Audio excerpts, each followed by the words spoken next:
ngayon po mga kapatid, isa pa ho sa magpapainit ng ating nanlalamig na espiritu ay ang salita po ng Panginoon. Handa na po ba tayo? Amen? Parang nilalamig pa rin tayo. Okay? So ngayon po ay salita naman po ng Panginoon ang ating po matutunghayan at samahan po ninyo ako sa aklat ng Deuteronomy. Deuteronomy chapter 6 verses 4 to 9. Ito po ang ating passage, mga kapatid.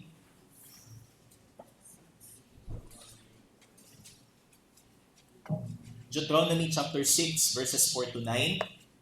Sa Tagalog ay Deuteronomio, Kabanata 6, talata 4 hanggang 9.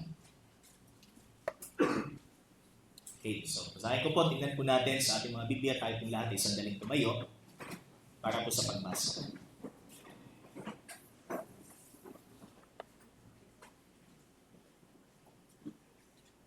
Sinasabi po ng salita ng Panginoon, "Hear, O Israel, the Lord our God, the Lord is one.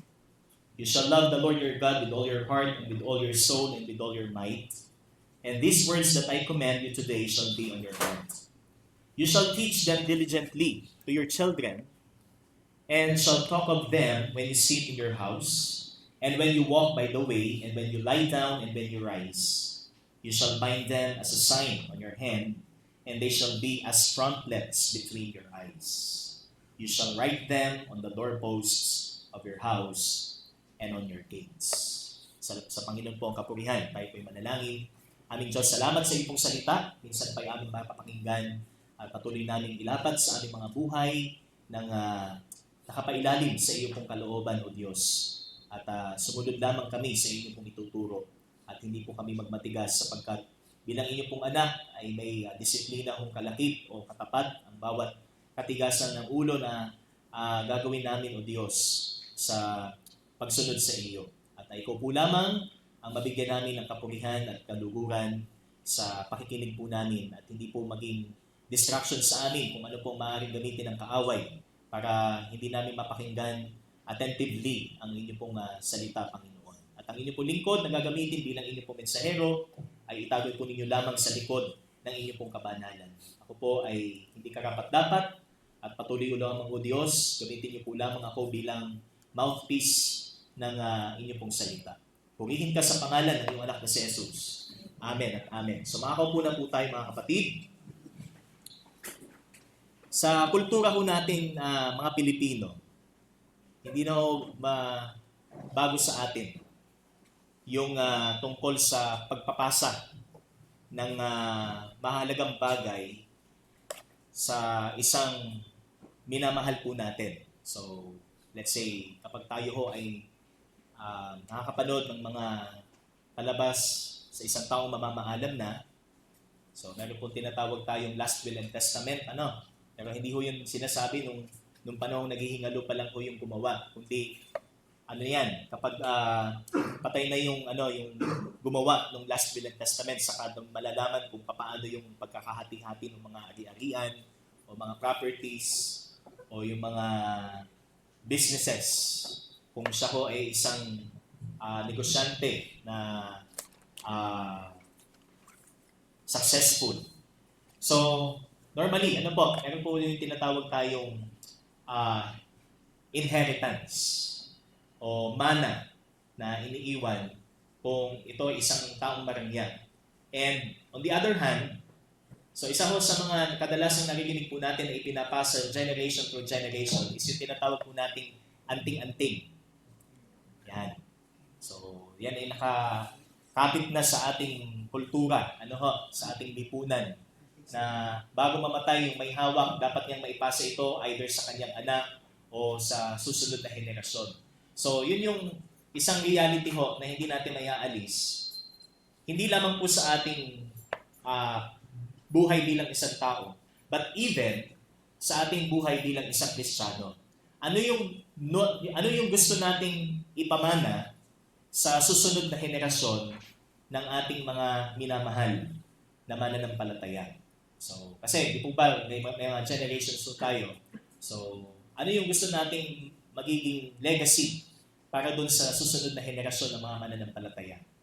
So, yun yung ating title. Ano po? So, ito yung theme po natin, Passing on Our Spiritual Legacy. So, pinapasa natin yung legacy in spiritual matter sa ating mga anak na maiiwan o even sa mga apo. Ano? So, today, remember, is Godparents Day. So, every second Sunday of September, ginugunita po yung tinatawag na Godparents Day. And it's our time para kilalanin ang ambag, ang pagmamahal ng mga grandparents sa mga apo.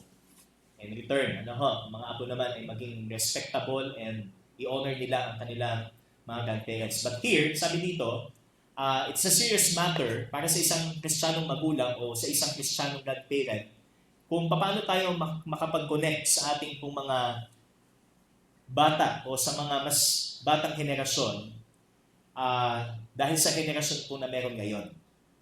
So, pwedeng tayo ay kabilang doon sa tinatawag nating baby boomer na kung meron tayong apo na Gen Z o kung tayo ho ay isang magulang na millennial na meron tayong anak na Gen Alpha. Yan. Ano ba yung pastor mga narinig kong yan? Hindi ko alam yan eh. So, yun kasi yung mga bansag doon sa mga generations. Ano po? So, from yung baby boomer po, yung po mga ipinanganak from 1946 to 1964. So, ang tawag po sa kanila ay baby boomer. So, ngayon, ang generation po na meron ngayon is Generation Beta. Yan. So, nag-start po ngayong taong ito. So, ang sinundan po ay Generation Alpha. So, ang sinundan po ay Gen Z. Tapos, ang sinundan pa ay Millennials. So, yun po yung pagkakasunod-sunod. So, sa layo nung agwat, so, nagkakaroon po tayo ng difficulty or kumbaga challenge po tayong makapag-connect sa isa't isa. So, halimbawa, yung panahon namin ganito. So, syempre, pagdating sa mga henerasyon ngayon, ang sagwa, para bang ang boring nung ganung buhay. Kasi ang buhay ngayon is driven by by technology, artificial intelligence, internet. Di po ba? Samantalang ang buhay dati, wala namang internet, nabubuhay. Kahit walang cellphone, buhay. So, pero pagdating sa henerasyon ngayon, parang hindi mabubuhay pag walang cellphone. Hindi mabubuhay pag walang internet. Pag naputol ang internet, hindi na magkaintindihan kung saan pupunta. Pupunta sa tindahan, magpapaload.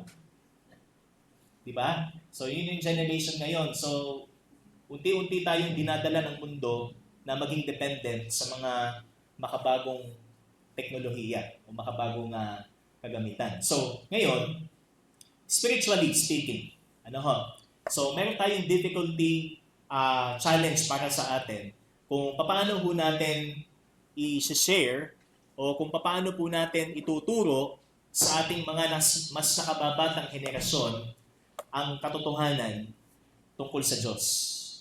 So, which is the Word of God. But it doesn't mean na kailangan nating i-modify ang salita ng Panginoon katulad po nung isang ginawa sa translation ng Bible. Kung familiar po tayo doon sa nalimutan ko yung tawag yung makabagong translation. Ano yun, Pastor? Ano yun? Pinoy version. Yun, yung Pinoy version. So, parang ang ginamit is yung mga vocabulary na uso ngayon. Pero, hindi siya akma doon sa tamang word na ginamit in the original. So, yun yung ating concern doon. So, actually may nagtanong sa akin yan Pastor, anong comment mo doon sa yung bagong translation ng Bible na Tagalog? So, actually hindi ako dyan. Hindi ako in favor kasi ang purpose lang yan is to have a glimpse about the situation before or kung ano yung story or the background, Pero hindi po ibig sabihin na ipinapakita talaga nito yung totoong intent nung writing at nung writer. Okay? Kaya we seek na sa tuwing tayo po ay nag-share ho ng salita ng Diyos, so tumitingin po tayo in the original. So tinitingnan natin yung wording, yung grammar, yung history, yung context. So para mas maliwanag po sa atin kung ano po yung background po nung talata. So kasi yung translation na yon is parang lang siya, parang nagbabasa ka lang ng dyaryo o nagbabasa ka lang malayo na siya sa katotohanan. So parang ka lang nagbabasa ng artikulo. So hindi siya akma. Kaya ngayon, so paano natin i-handle yung tinatawag nating generation gap? So between sa ating mga magulang o sa mga lolo't lola, and we are called by God to teach our grandchild or grandchildren or our children the Word, ang salita ng Panginoon. So, paano? So, tayo ay babalik doon sa Old Testament, itong ngayong ating passage. And, what is your foremost legacy you want to leave in the next generation of Christians? So, ano yung pangunahing pamana ang gusto nating iwan sa susunod na henerasyon ng mga Kristiyano? Bagamat wala tayong malaking ari-arian, so wala tayong lupa. Kung may lupa man tayo ay ilang pasulaang sabi nga, ilang pasulang yung ating pwedeng ipamana, o di kaya ay mga pag-aari. So wala tayong mga investments, for example, alahas, o di kaya ay sasakyan na pwede nating iwan. Anak, sa iyo na ito. Kaysa isang alahas, pag-aagawan pa, di ba? So, wala. Pero, meron pa rin tayong may pamamana sa kanila. Okay? Hindi man ito masasabi natin equally. So, kasi pag sinabing properties and possessions, hanggat maaari equal. Kasi yun naman talaga ang, kumbaga, ito yung tama. Okay? Pero pagdating sa spiritual, so, lahat ng ating mga minamahal na mas nakababata sa atin, so, may pamana natin sa kanila equally din kung ano ba yung dapat nilang makita about sa Panginoon. So, ang realidad ng buhay bilang isang Kristiyano. So, is there a big thing that we can pass on and they will never forget it? So, kapag tayo na maalam na, kasi hindi naman po tayo permanente sa mundong ito, pero ano yung gusto nating iwan sa ating mga anak bukod sa ating salvation, yung ating confession bilang isang Kristiyano, ano yung gusto nating iwan sa kanila? Kung maabutan natin yung ating mga apo, ano yung gusto nating ipabatid o ituro sa ating mga apo? Okay? Kaya the importance of spiritual legacy is commanded by the Lord here sa ating pong passage. So, meron tayong tinatawag na heritage of faith. Isa rin sa tinatawag nating heritage is yung ating pananampalataya. Mula sa mga ninuno natin, okay, hanggang sa mga susunod na henerasyon. So, hindi ko po sinasabi mga ninuno na yung mga biological. Ang sinasabi ko pong ninuno is yung spiritual. So, yung mga nawala na sa atin, nakasama ko sa church. So, yung mga ginamit ng Panginoon para itayo ang church, yung mga ginamit ng Panginoon para makakilala sila. So, yun yung mga tinatawag natin spiritual ancestors. Natin. Kaya, sa biyaya po ng Panginoon, nag-i-exist ang ating pong iglesia. Kaya, it is commanded by the Lord, and we can observe here the principles and the practices. Kaya, meron po tayong dalawang puntos dito po sa ating passage. So, yung first point po natin is the principles in passing on our spiritual legacy. And number 2, the practices of, sabi dito, of passing on our spiritual legacy. Pero ngayon po is yung ating first point. Ano po? So, the principles. Ano yung mga prinsipyong makikita natin about passing on our spiritual legacy?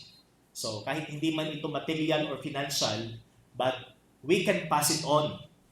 Okay? Parang bolang pinapasa lang natin yan. Pero dapat yung bola Sabi nga, wala siyang scratch o wala siyang, ano tawag doon?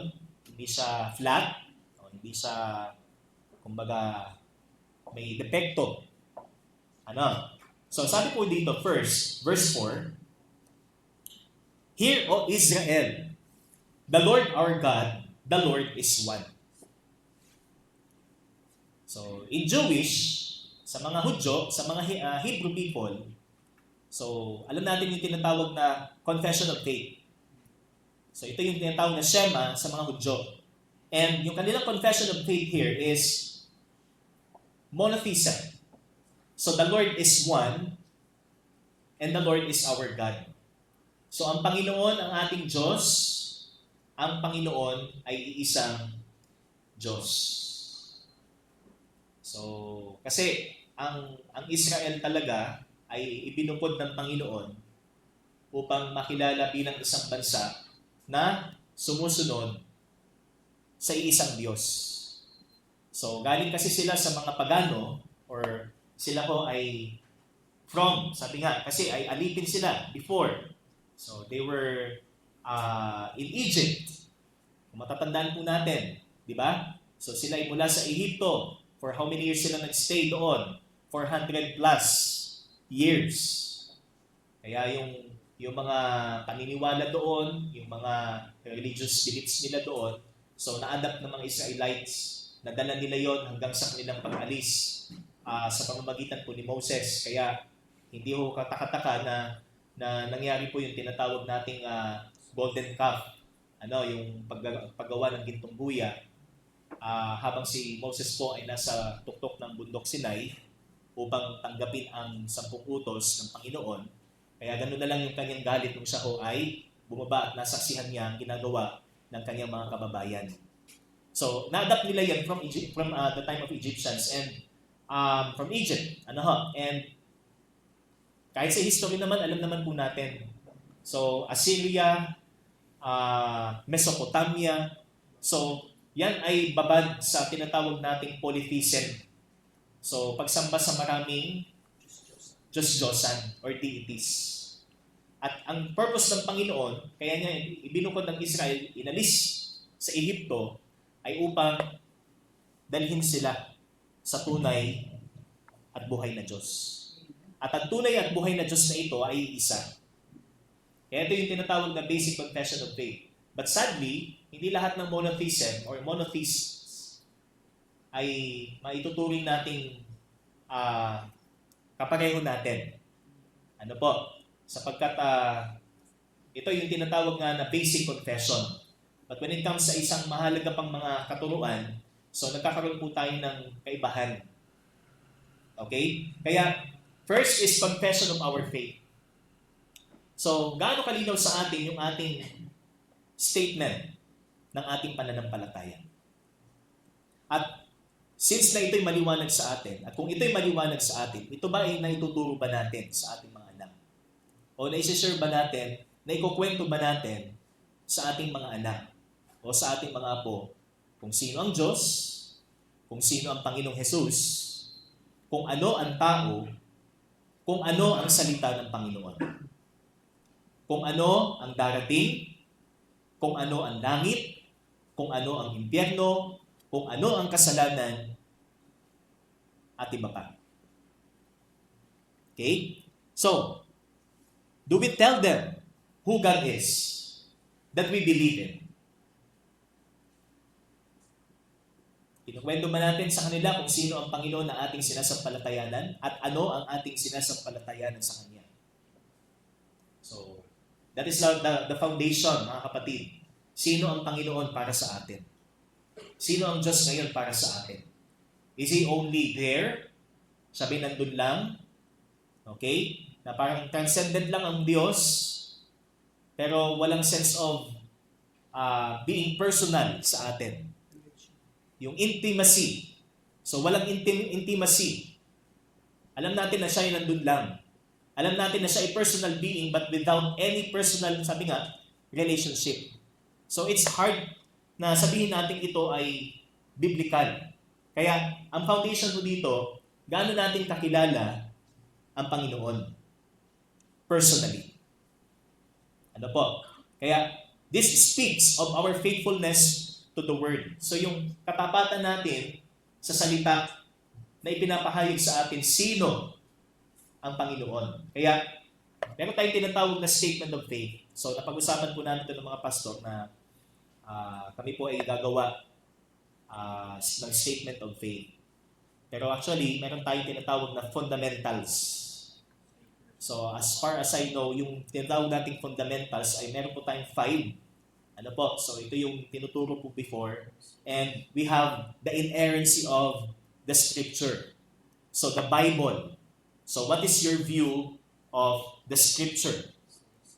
Paano mo tinitingnan ang salita ng Panginoon? Kasi, danger ho na mag-iiwan tayo ng pamana sa ating mga anak na hindi tayo 100% naniniwala na ang Biblia ay inerrant. Ano? Baka naniniwala pa tayo na may portion ng Biblia na hindi salita ng Diyos, na hindi inspired by God. So, against ito doon sa sinasabi ng 2 Timothy chapter 3. Kasi ang sabi doon ay all scriptures. Amen? All scriptures are inspired by God. So, kinasihan ng Diyos. So, literally, ang ibig sabihin ng inspired is God-breathed o hininga ng Panginoon. Kaya, dahil ito ay mula sa Panginoon, so originated mula sa Panginoon, wala itong pagkakamali. Yamang ang Diyos natin ay walang pagkakamali. Ano po? Kaya nga, tinuturo natin yung kabanalan ng Diyos eh. Kasi, ito yung perfection ng Panginoon. This is the perfection of God. Walang kasalanan dahil matatamo o makikita sa Diyos. Thus, the Word of God is inerrant. Walang pagkakamali. So, nagkakamali sa part ng hindi naman necessarily pagkakamali. Ano ho? Kundi nagkakaroon lang ng variety or pagkakaiba-iba pagdating sa translation. Di ba? Kaya, first is the inerrancy of the Scripture, and then we have the virgin birth of Jesus Christ. So, dapat yan ay talagang tinatayuan po natin na ang Panginoong Jesus ay hindi ho anak ni Jose at ni Maria. Kasi in Matthew chapter 1, nakita ho natin, He was born of Mary. So walang kaugnayan si Kristo kay Jose. Bagamat binanggit po doon si Jose, pero biologically wala silang kaugnayan. Kundi si Maria lang sa pamamagitan ng Santong Espiritu, kaya ipinanganak ang ating Panginoon. Kaya tawag po dyan ay virgin birth. So, hindi po to science. This is outside of human, kumbaga, limitation. Or human, sabi nga yung kakayanan po ng tao. Ito ho ay kapangyarihan ng Panginoon. So, the virgin birth. And then we have the substitutionary death. So, ang kamatayan ni Kristo para sa atin. Gaano kalinaw sa atin yung katotohanan tungkol dito. Kaya nga inawit natin kanina, tayo'y nahugasan ng banal na dugo, di ba? So in effect, sa buhay po natin ang kamatayan ni Kristo at isa rin sa kamatayan ito is yung tinatawag natin bilang kahalili ho natin sapagkat walang sino mang maaaring maging kabayaran para sa kaligtasan ng sangkatauhan, kundi isang taong walang kasalanan. Amen? So, gano'ng kaliwanag sa atin ang pagiging kahalili ng Panginoon sa atin, sa ating sa kamatayan, sa krus. Substitution, sabi nga, substitutionary death of our Lord Jesus. And then we have the bodily resurrection, ang pagkabuhay muli ni Kristo. So, hindi ho tayo kagaya ng mga Saduceo na hindi naniniwala sa muling pagkabuhay. Hindi ho tayo katulad ng mga Saduceo na hindi naniniwala sa mga spiritual. Material lang sila.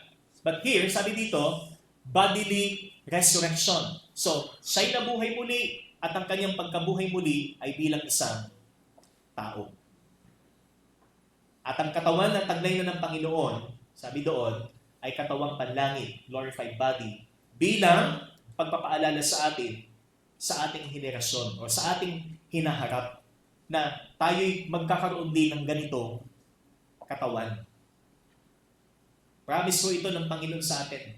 There will be a resurrection sa bawat isa sa atin. Hindi ito yung ibig sabihin na namatay ka ngayon physically. Physically, mabubuhay ka din. Kagaya ni Lazaro. Kundi, ito ho is resurrection para doon sa tinatawag po nating pangwalang hanggan kasama ang Panginoon. So, yung glorified body na muling inimit ho sa ating kaluluwa upang tayo po ay makasama na ng Panginoon magpasawalang hanggan. Kaya wala ho tayong pag-aalinlangan at pagdududa sa ating hong i-share mula po sa salita ng Panginoon. We believe sa lahat ng yan, and even in the second coming. Umakyat sa langit ang Panginoon, bababa siya. Sinabi ng Panginoon, literal ho ang kanyang pagbaba. Hindi ho ito aparisyon. Okay? Kaya, yun yung tinatawag nating fundamentals. At ito ho ba ay maliwanag sa atin, mga kapatid? Maliwanag. Kaya, kung maliwanag ho, ito ho ay naituturo natin, na ikukwento ho natin sa mga mas nakababatang Kristiyano o sa mga taong wala pa kay Kristo. Kaya, for our application, shedding the light to see the grandeur of our Christian faith, it is necessary to tell them of our faith statement. What is your statement of faith? Tell it to them. Okay? Ito yung aking statement of faith. Kaya ako sinasabi sa iyo na ako'y Christian because here, sabi nga, I believe. So ano yung pinaniniwalaan mo? Patungkol sa salita ng Panginoon. Patungkol sa Panginoong Jesus. Patungkol sa kamatayan. Patungkol sa buhay na walang hanggan. So, doon po yun. Okay? Kaya, it is necessary to tell them our faith statement. Okay? Next, in verse 5, you shall love the Lord your God with all your heart, and with all your soul, and with all your might. So, hindi ho kumpletong maituturing ang magiging pamana po natin sa ating mga susunod na henerasyon. Kung hindi natin i-demonstrate yung ating confession ng pananampalataya. So, confession of faith is coupled with our commitment and affection for God. Kaya sabi po dito, you shall love the Lord your God. Hindi lang basta yung pinaniniwalaan mong may isang Diyos, kundi minamahal mo siya. At ang pagmamahal mo sa Kanya ay ipinakikita mo sa pamamagitan ng iyong commitment sa Kanya. So ito yung ating pangalawa. The commitment and affection for God. Gaano ka ka-committed na paglingkuran ang Panginoon? Gaano ka ka-committed na makipag-ugnayan sa Panginoon regularly? Prayer and Word of God. Gaano ka ka-committed na i-share ang salita ng Panginoon sa mga tao? Gaano ka ka-committed na ituro sa iyong mga anak kung sino ang Panginoon sa iyong buhay? So that is our second, or number 2. Kaya sabi dito is commitment and affection. So confession of our faith is not complete without the demonstration of it. Kagaya ho ng demonstration ng Diyos sa kanyang pag-ibig sa atin. In Romans chapter 5 verse 8, not simply we know that He is love, but He demonstrated it sa pamamagitan ng ating Panginoon. That He died for us while we were yet sinners. So ito po mga kapatid, ang makikita natin, hindi sapat na sabihin, I believe in this. I believe in this. Okay? Show it. Ipakita mo ang iyong paniniwala o ang iyong pananampalataya sa sinasabi mo. Kung ito'y tungkol sa Diyos, kung ito'y tungkol sa Biblia, kung ito'y tungkol kay Kristo, at sa iba pa. Ano po? Spiritual legacy has also to do with faithfulness in the ministry entrusted to us. Kung mahal mo ang Panginoon at ang kanyang salita, mahal mo din ang gawain. Mahal mo din ang ministry. Mahal mo ang bawat ministry na meron sa church. Wala kang partiality sa ministry na meron sa iglesia. Halimbawa, meron kang gift sa pagtuturo ng bata. So, doon ka lang nakafocus, pero doon sa ibang ministry, wala kang concern. Hindi ganon. Sabi nga, every part ng church, concern ho tayo kasi yan is sa Panginoon. Sa Panginoon yan. Kaya, ginagawa natin ng, sabi nga, talagang buong puso and with all commitment and affection sapagkat ito'y biyaya ho ng Panginoon sa atin. It's a privilege to serve Him. It's a privilege to express our affection to Him bilang ganti sa Kanyang ginawa sa atin. Kung gaano siya ka-gracious, compassionate, merciful, faithful. Di ba? Anong tigas naman natin para hindi natin ibigay ang tapat na paglilingkod sa Panginoon. Samantalang ibinigay niya sa atin ang lahat. Kaya, you shall love the Lord your God with all your heart and with all your soul and with all your might. This is the first and great commandment. Matthew chapter 22 verse 37. And it is where all the laws and commands in the Bible depend on. Sabi doon sa Matthew, dito nakahang lahat ng sinasabing the laws and the prophets. So this is the foundation of all the commands.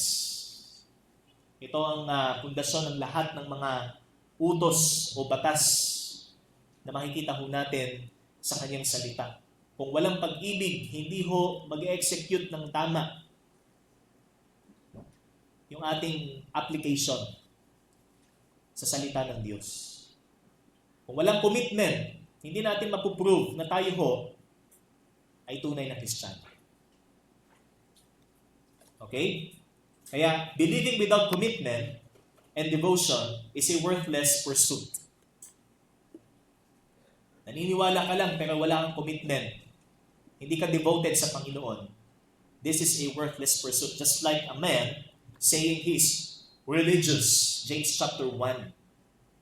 But sabi nga, he doesn't bridle his tongue. This religion is worthless. Parang ganun din tayo. Umaalingaw-ngaw lang yung ating patotoo na tayo ay isang Christian. Pero wala tayong commitment, wala tayong obedience. Paulit-ulit kang paalalahanan na kapatid, ikaw ay umattend sa gawain ng Panginoon. Di ba? Ikaw ay niligtas ng Panginoon.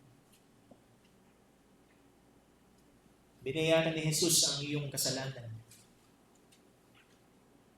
Di ba? Pero ganun pa rin. Sabi nga, walang nagbago. Matigas pa rin tayo. Okay? That is a worthless pursuit. Nandun pa rin tayo sa bahagi na nasa relihiyon pa rin tayo. Kung hindi natin itatalaga ang ating buhay para sa Panginoon. And it calls for true devotion to God. Tunay na debosyon sa Panginoon. Kaya with all your heart, with all your soul, and with all your might. So, which includes your intellect, your will, your emotions. Kaya ba narito tayo sa church? Naibibigay ba natin lahat para sa Panginoon? Ano ang preoccupation ng ating isip ngayon? Baka 50-50. Kasi maulan. 50 yung church. Tapos 50 kama. Sarap matulog. Ano? O di kaya ay 50 ay sa church, 50 ay sa Netflix.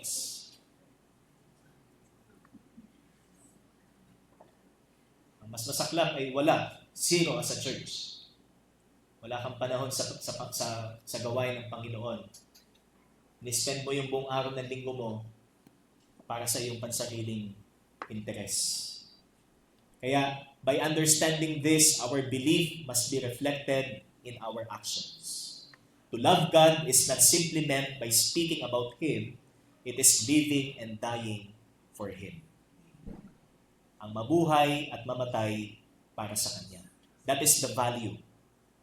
That is the lasting legacy.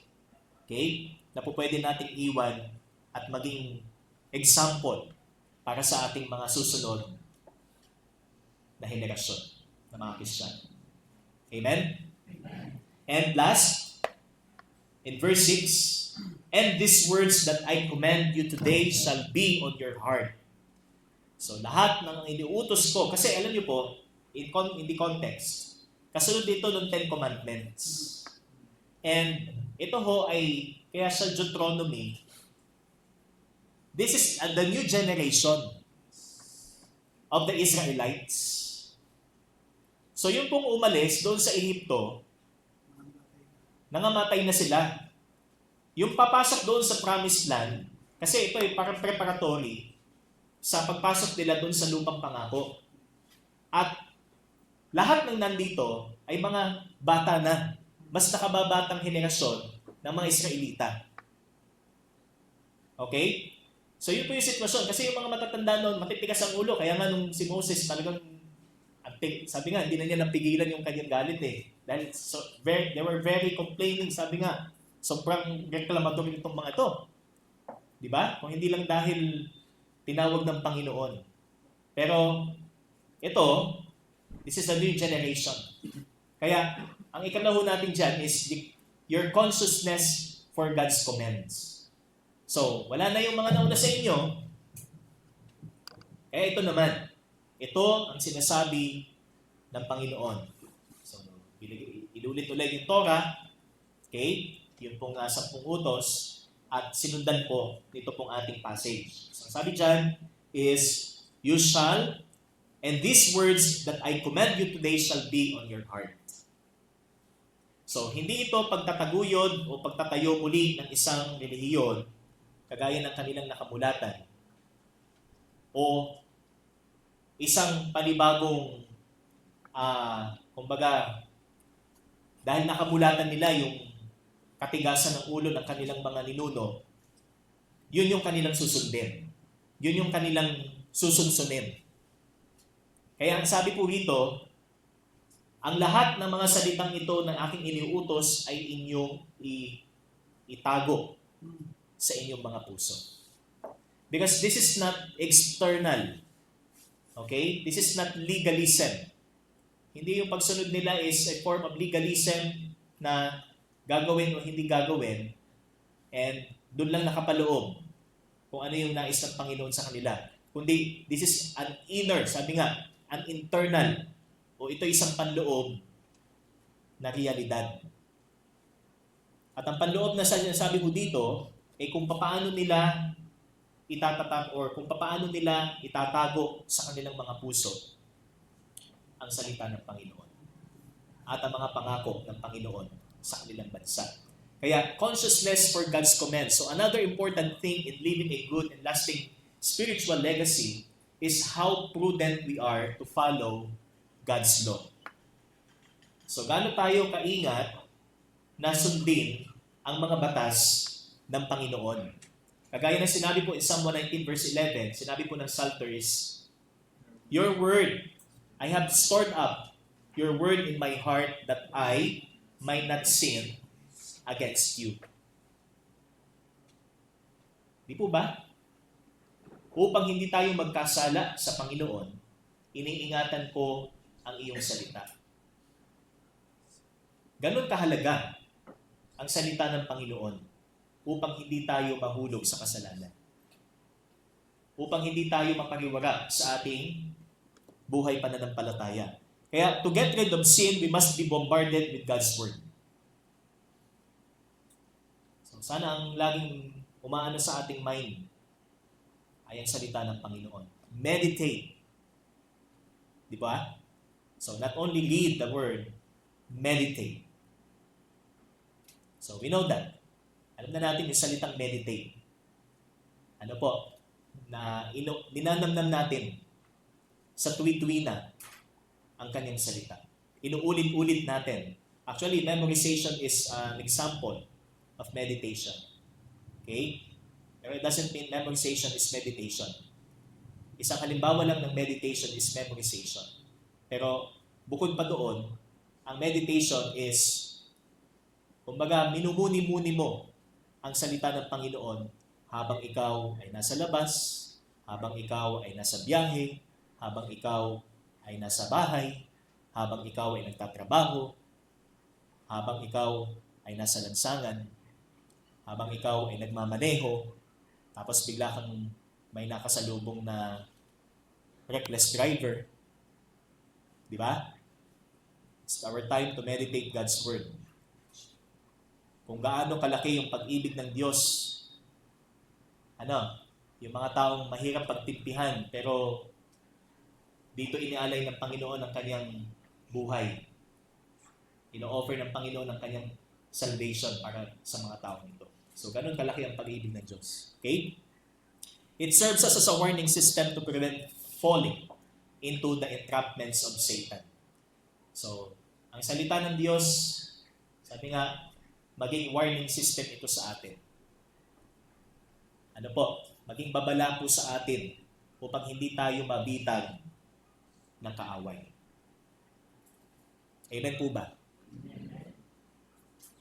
Kasi madali tayong mabitag eh. So, halimbawa, nasa isang lugar tayo na baguhan pa lang tayo, hindi natin alam kung saan yung mapanganib na lugar at hindi. So, we are vulnerable na likely, sabi nga, na tayo ay mabitag o tayo mabiktima. Hindi natin alam na yung lansangang nilalakaran natin, pugad ng mga hold-upper.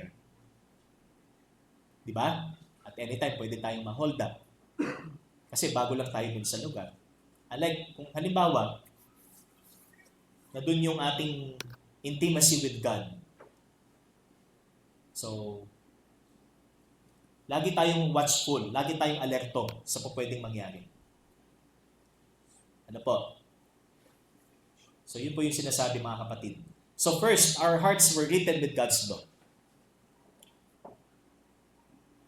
In the new covenant in Jeremiah 31, "For this is the covenant that I will make with the house of Israel after those days, declares the Lord, I will put my law within them, and I will write it on their hearts." Isusulat ko ang aking utos o ang aking mga batas sa kanilang mga puso. So ito ho yung kahalintulad ng sinabi po dito na, sabi dyan, it shall be on your heart. Okay? Ingatan natin sa ating mga puso ang salita sapagkat ito ay isinulat sa atin. Hindi ho yun literal, Kumbaga ito ho ay symbolical na nakasulat sa ating pong mga puso. Kaya nandoon yung ating pag-iingat at paglalapat nito. Ano po? "And I will be their God, and they shall be my people." Kaya lagi tayong humihiling sa Panginoon na tayo maging liwanag ng mundo at tayo ay maging tanglaw ng mga tao na wala pa kay Kristo. Sapagkat taglay natin ang salita. Pero kung hindi tayo mag-iingat at hindi tayo conscious sa ating ikinikilos, lalo't magaling ho na, sabi nga, spectator ho ang mga malalapit sa atin. Okay? Magaling ho na spectator ho ang mga taong malapit sa atin, let's say mga anak natin. So lahat ng mga, let's say, yung ating ugali, so napupunan nila na yan ay hindi dapat. Kaya nandun yung ating yung ating consciousness. Kasi pwedeng ma-adapt nila yan. Di ba? Kung hindi natin sasabihin, anak, huwag mong gagayahin yun ha. Okay? Hindi ko sinasabing tama yung aking ginawa, pero huwag mong tutularan yon. Kung ano yung mabuti, kung ano yung sinabi ng Biblia na nakikita, yun yung ating tutularan. It's just that hindi tayo perpekto, pero tayo ay maging tapat. Tayo maging tapat sa Panginoon. Amen po ba? Okay, next, our priority is to live a holy life. So, hindi lang na ang puso natin ay sinulatan ng salita, okay? Not only that our hearts were written with the law of God, but our priority is to live a holy life. Ito yung priority natin. Since tayo ho ay people of God, sabi ho dito sa talata, mabuhay tayo ng may kabanalan. 1 Peter chapter 1, verse 14. As obedient children, do not be conformed to the passions of your former ignorance, but as He who called you is holy, you also be holy. Magpakabanal ka, sapagkat ang Diyos ay banal. Leviticus 19, verse 2. Sinabi din po yan. Doon po yan actually galing. You shall be holy, for I am holy. Kaya, yung ating kamalayan sa lahat ng utos ng Panginoon, gaano tayo ka-conscious upang makapag-iwan tayo ng magandang pamana sa ating mga anak sa pananampalataya.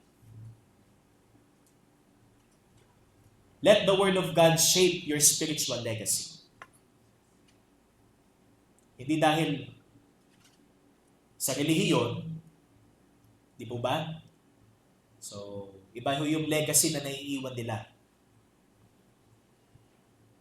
Di ba? Normally yan, sa mga relihiyon. So, kung ano yung turo na natanggap nila mula sa kanilang founder, yun din yung kanilang itinuturo sa kanilang mga anak. Kaya pag lumaki na yung mga anak, ay di mga masisigasig din. Di ba? Pero sa atin, nais din natin na maging masigasig sila, pero hindi para doon sa alam natin hindi tama, kundi para sa Diyos na siyang totoong nagtayo ng ating iglesia. So, kanilang allegiance ay para kay Kristo, hindi para doon sa mga tao. Kaya, let the Word of God shape your spiritual legacy. Your integrity may be testified by your children or grandchildren when they grow up as Christians. Do not lose your grip for holiness. Sana patuloy tayo sa buhay na alam natin ito ay katanggap-tanggap sa Panginoon na ating pinaglilingkuran. Hindi lang basta ho tayo dumadalo na may sarili pa rin tayong sinusunod, may sarili pa rin tayong disposisyon sa pagiging Kristiyano. Kundi ang disposisyon na meron na tayo ngayon ay kung ano ang sinasabi ng salita ng Panginoon. Amen? Kaya sana, yung buhay natin ay maging legacy at maging mabuting pamana ito para sa ating susunod na henerasyon. Nababanaag na natin sa ating kapaligiran ang hirap ng paninindigan bilang isang Kristiyano, lalo na sa darating na panahon. Ginagamit na ng kaaway ang mga teknolohiyang yan. Nagsisimula lang ho yan sa maliit at unti-unti yung lalaki. Saan ho ba nagsisimula ang addiction? Sa isang simpleng gawa, di ba? Ang drunkenness, saan nagsisimula? Sa pagtikip. Ang bisyo, saan nagsisimula? Sa mga simpleng subukan mo lang. Kahit isang beses lang. Sa isang beses na yan, kung babalikan natin ang kasaysayan, Romans 5:12. Pumasok ang kasalanan sa sanlibutan sa pamamagitan ng tao. Ilang beses ba yun? Isa lang. Di ba? Kaya sa isang beses na yan, pwede kang mahulog. Ano? Pwedeng mauwi sa addiction. At lalo kang mapapalayo sa Panginoon. Okay?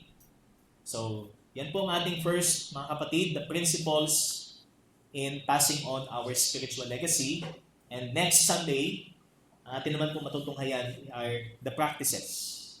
So, that is from verse 7 to 9, the practices for passing on our spiritual legacy. So, yan po ang ating mensahe na patuloy po nating mailapat sa buhay natin. Hindi lang tayo nabubuhay para sa ating sarili.